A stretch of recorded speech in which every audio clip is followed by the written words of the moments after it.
but still I was successful on the outside, and we ended up moving to Cape Town. And one night at the sports awards, we were seated close to the guys from Ironman, and we just started talking and started buying each other beers. And I met Keith Bowler, who was the MD of Ironman South Africa, and we got talking, and they needed help with their commercial contracts and their packaging of their rights. So I was invited to the Ironman by Keith to go and explore a future partnership. And typical non-triathlete, didn't know what I knew what the triathlon was because my sister was an elite, but I never had any chances of, never any thoughts of doing a triathlon, or definitely not Ironman.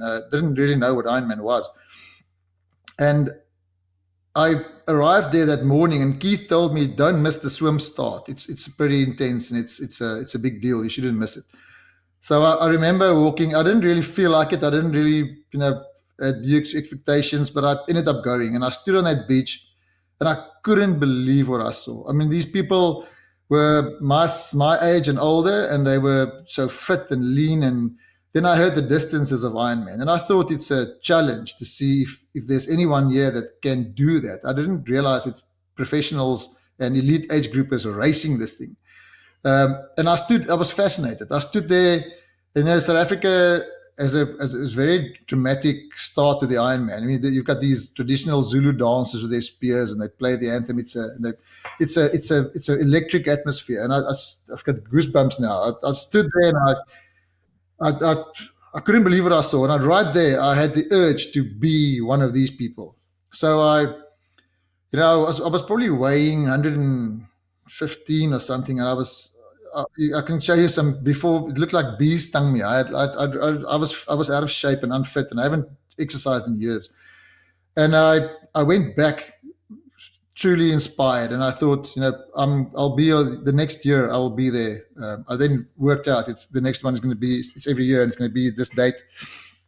So I came back and I Googled swim coach, because my drawback was, I've owned bikes in the past. I've always rode around on a BMX when I was a little boy, and I could cycle, I could run, but I've never been a runner, never been a cyclist, never swam, never swam in a gala. I could probably be considered water safe, but I never swam in a gala. I was never a swimmer. And so I Googled, and I found this guy, Dave Sullivan, in the northern suburbs of Cape Town, where we stayed. And I think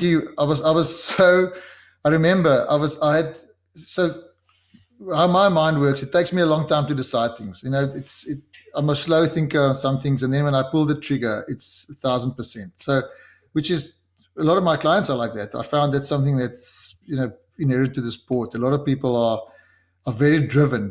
When they decide things, they prepare to work very hard for it. And I think this guy wanted to shake me off because I was very adamant, and I was onto him, and wanted to speak to him and get in front of him and lay out this plan. And he said to me, "Come to the Virgin Active pool at 5 a.m. And this is middle of the winter, right? So I remember waking up, and my wife said to me, "Where are you going?" I'm like, "I'm going to go to the gym." She said, "To learn to swim." She's like, "At 5 a.m. in the winter, you're going to learn to swim? You're crazy."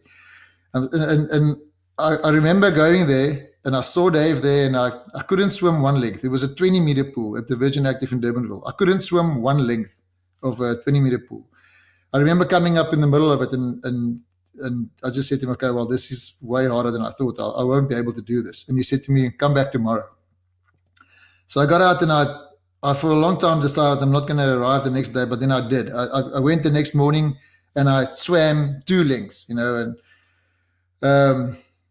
then I said to him, "I'm done. This is too hard for me. I won't be able to swim 3.8 meters, 3.8 kilometers." And he said to me, "Come back one more time." And I went back the third day, and I swam 4 lengths, I remember. And the next day I swam 8, and the next day I swam 20.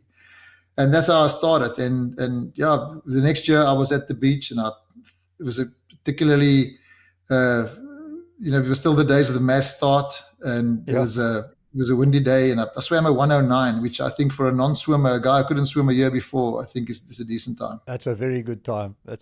I'm assuming full distance, not 70.3, of course.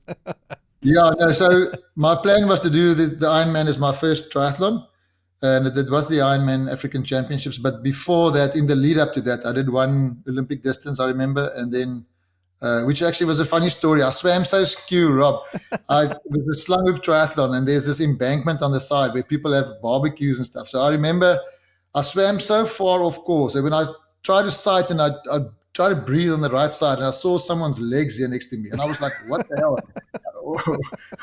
Why would this guy be standing in the middle of the water?" And I saw, no, I was actually I was swimming right towards the bank, and this guy was already starting his fire. He was busy barbecuing, and I was just looked up, and I was swimming in the other direction.